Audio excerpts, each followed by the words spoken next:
As the founder of a premier athlete management company and 2 nonprofit organizations, he channels his passion for mentorship, sports, and community impact into empowering the next generation. Let's give a warm welcome to Mr. Stanley McClover.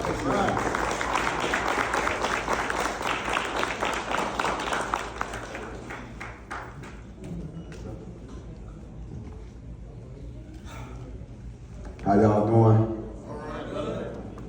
All right, this is my first time speaking on behalf of my foundation, Hype for Life, so y'all bear with me. It's been hard, just sitting here. It's been hard on me. Good, bro. Take your time, babe.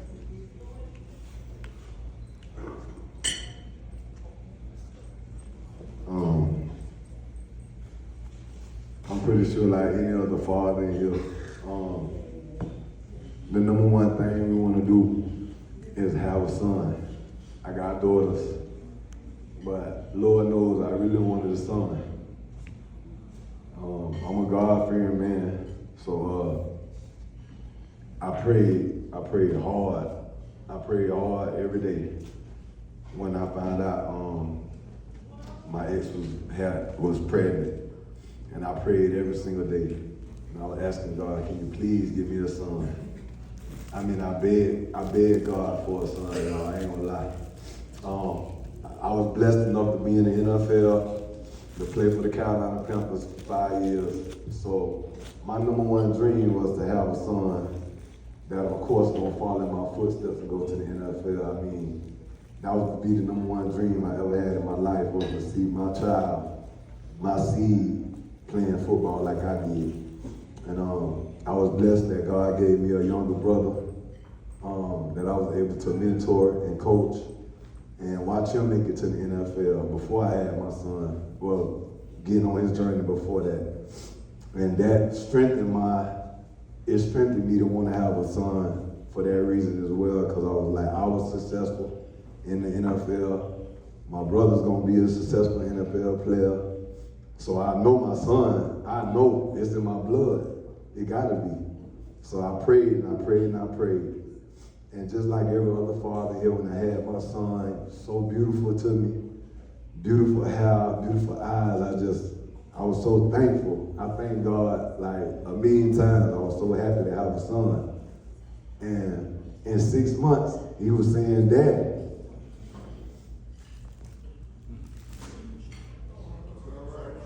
It's all right, man.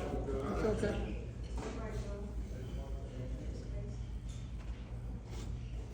Take your time, you're good.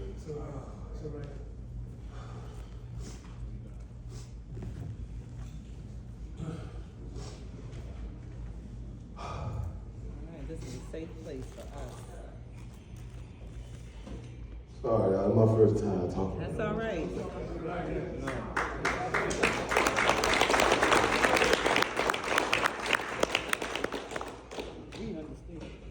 So in 6 months, he was saying, Daddy. He was trying to put his shoes on. And I was just so thankful. I was like, wow, my son moving fast. I was thankful. And one day he got sick, and we took him to the hospital, and he was real sick. And that was already hard enough seeing something like that. And he was in there for like 3 weeks, and it broke me down. And then when we left, honestly, he was never the same after that. He stopped talking.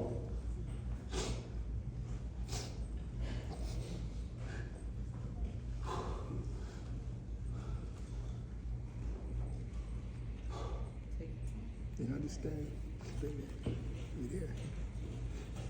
He stopped talking, stopped singing, Daddy.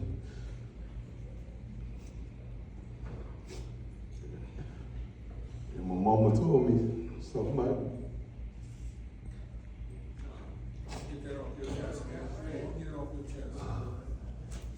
my mama told me that something might be wrong with my son, and I should take him to the doctor. And that was so hard for me. It was so hard for me to do that because I didn't want to believe that. And then when I took him to the doctor, sure enough, autism was introduced to my life. I never heard about autism a day in my life. Never heard nobody talking about it. I just never knew about it. So when he told me that, and then he told my son I wasn't going to talk.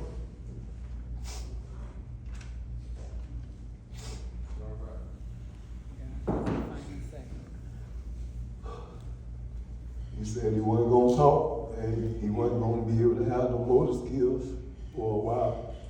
If you don't know what motor skills is, how he uses his hands and point, comprehend, just regular stuff, that he wasn't going to have that, and he wasn't going to be able to talk to me, and I'm going to have to talk. I'm going to have to take care of him for the rest of my life, for the rest of his life. I ain't gonna lie to y'all, that was the hardest thing I ever heard. I ain't never heard nothing like that. Especially looking at my child. I thought he was deaf.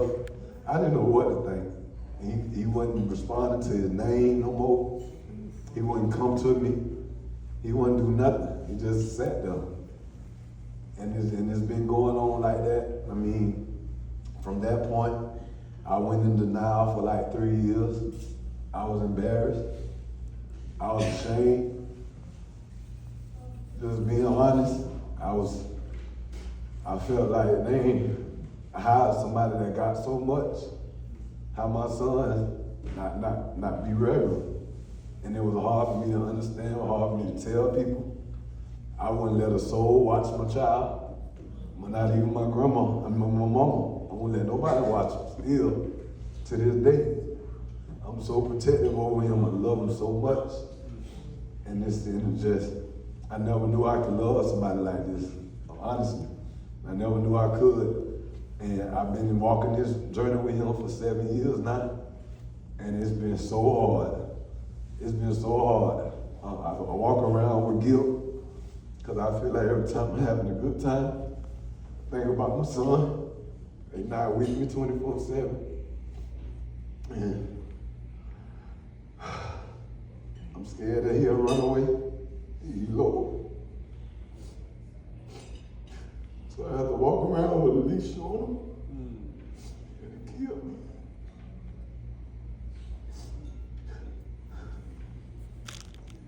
It killed me as a father. That I gotta walk around with my son like that and people looking at me crazy.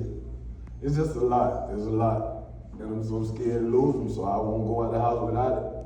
I won't take him to regular places because I'm just scared. I'm scared I don't want to run off on me or whatever. So it's been a hard journey. So I thank you, Nadine. Man, you don't know how much I thank you for inviting me to be around other people in the ain't by myself. See other strong men stand up here, like my man.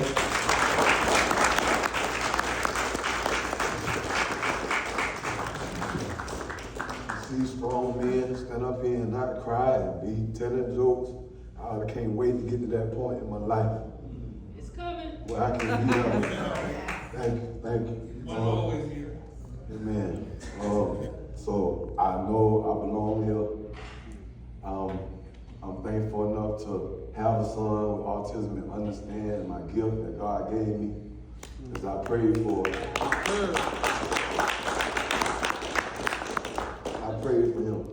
I really did.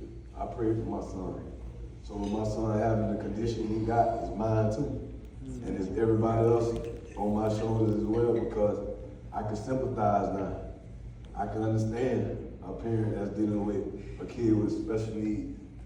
Not only autism, anything. I can understand now. I got a heart for that. And I want to be involved. I want to help. I want to take my blessings that God put in my life. And I want to be a blessing in others' lives. And I want to learn. I want to learn everything I can learn about autism. That's why I really want to be up under Nadine. I want to learn everything from her. I want to learn about autism. I want to learn everything that I can do to get involved to help because I know I can help. And I know I'm going to be a big influence. She's the right one. She's For some reason, my son told me to name, God told me to name my son Chimp for some reason. And I said, all right, God, I'm gonna name him Chimp before he even got here. His name is Stanley McClover. And my tagline for my foundation is, there's a chimp in every child is free.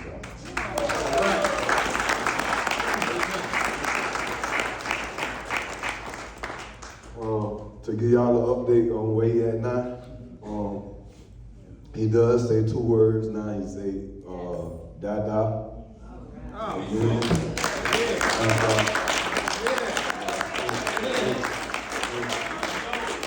He will say no. He will say no to me when he don't want something. Trying to figure out how to get proteins in his system because he don't eat a lot. He eat, you know, y'all know how it goes. So I'm in the battle with that, trying to get protein in my son and trying to figure out a way to get him to get some sleep because I don't get no sleep when I got him. He don't go to sleep. And he's at the point now where he realized that I'm his father, so he screamed my name and don't nobody know what to do. I guess they didn't call it the meltdowns. And he just started this. Yeah, he just started this. So even though I'm so happy that my son is showing me that he miss me and love me and want me, it's hard, y'all. It's hard dealing with it. It's hard dealing with it because I can't talk to him like I want to, or not get the responses back that I'm looking for. I don't know when he hurting or he's sick. I don't know. He can't talk to me, but he do love on me. He's very affectionate, and he mine. He mine loving to death. So.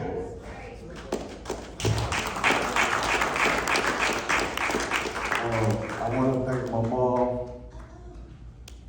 I'm gonna wrap this up, y'all. I want to thank my mama. My mama has been, man, Lord have mercy. When I talk about talking me off the ledge, when I talk about keeping me sane, keeping me strong, without that woman in God, bro, I would have broke. I ain't gonna lie. This was too much for me.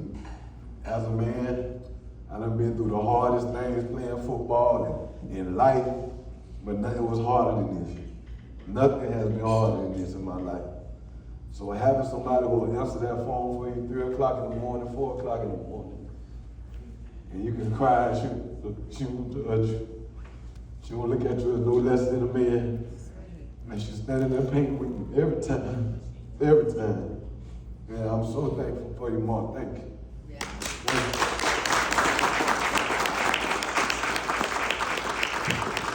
Last but not least, I want to thank my little brother.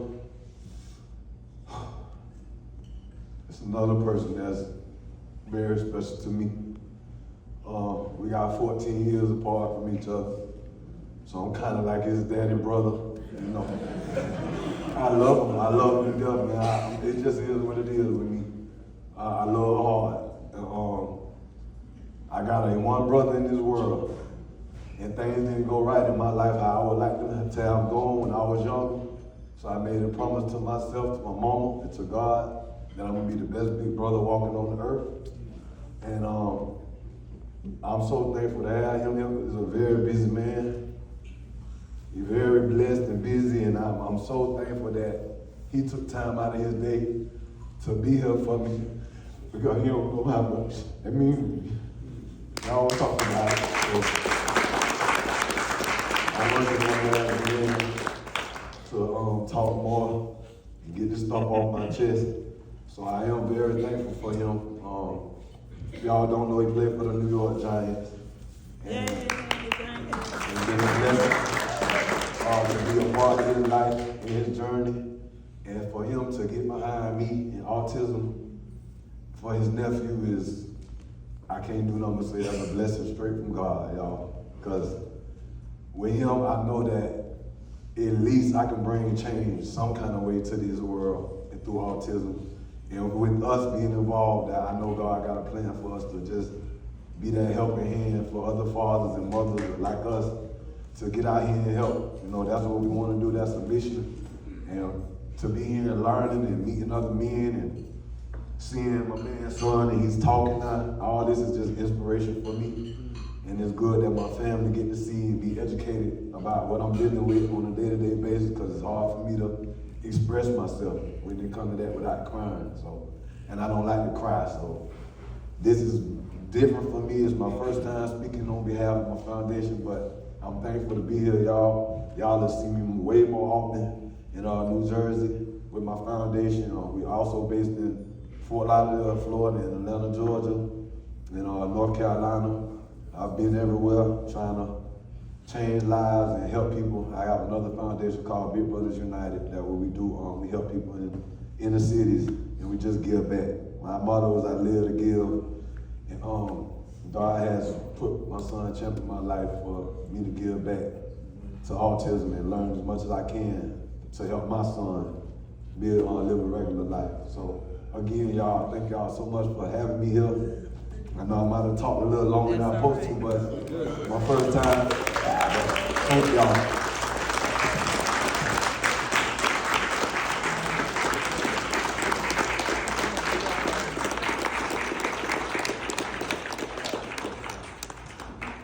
Yeah, I'm sorry, we just need to do a real quick